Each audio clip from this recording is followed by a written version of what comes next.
in this video we're going to talk about payback period and its discounted version, which basically asks a simple question: how long does it take for us to recover our investment? And decision rule is simple. First, come up with a cutoff period, say 2 years. We will accept standalone projects that pays itself back faster than 2 years, and if it's slower than 2 years, we will not. So standalone,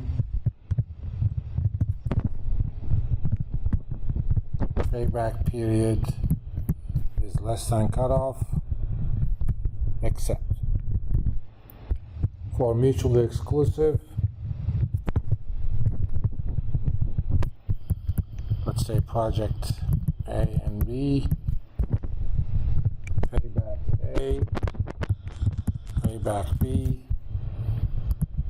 except A if payback of A is faster than payback of B, but you also want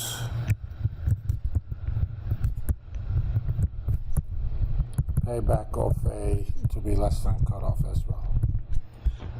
Otherwise, if payback of B is less than payback of A and payback of B is also less than cutoff, choose B. Let's go ahead and calculate it. For this example we have, let's move this one into a new sheet. Call that payback. Now, I'm going to leave the present values in there because I'm going to use them for the purposes of discounted payback period. First and foremost, for payback period, first calculate a running cash flow.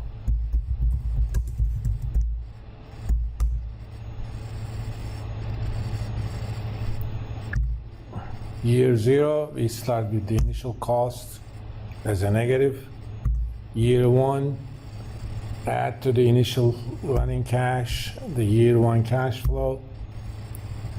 This means it is negative 250,000. We got 50,000 back, but we still have 250 to be paid back. And run it all the way down.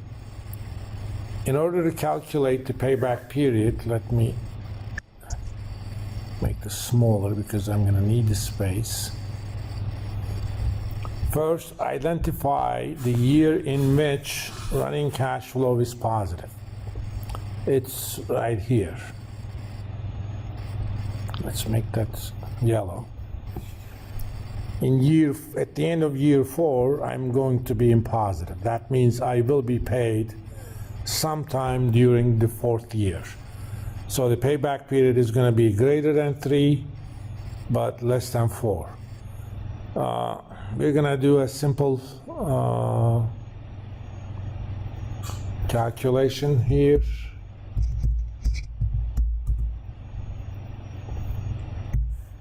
It's going to be less than 4. How much less than 4? At the end of year 4, we have 36,000 extra. We're going to calculate we're going to kind of prorate that. Prorate it with the year 4 cash flow. So it's 371. So after year 3, I basically need to get only 71% of year 4 cash flow to pay myself back. Of course, that's not a dollar number. So this project pays itself back within 3.71 years.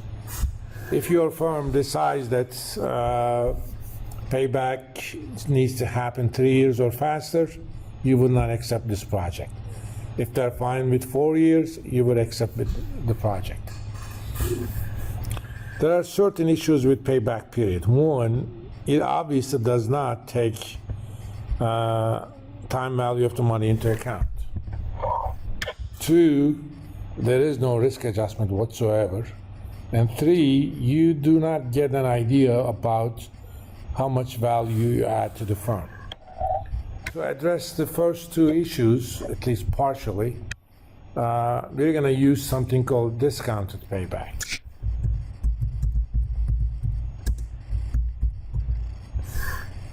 It's entirely similar to the payback calculation, except instead of using the original cash flows, you're going to use the present value of the cash flows. So let's call this running present value. The first year is obviously the same, or year 0. Then add to year 0 running present value of year 1 cash flow. That means in today's dollars, after year 1, I still have to recover $256,000 and some change. Run it back down. Then ask yourself the question, when do I get paid? In this case, even at the end of the project, running present value is still negative. So for this project, the answer is never. If the discount rate was a little bit less, let's say 10%, now we see that sometime during year 5, your present values are in positive.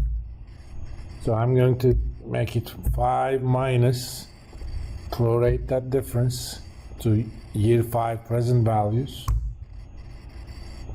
So discounted payback period is 4.56, which means if I had a cutoff of 4 years, I will not accept this project.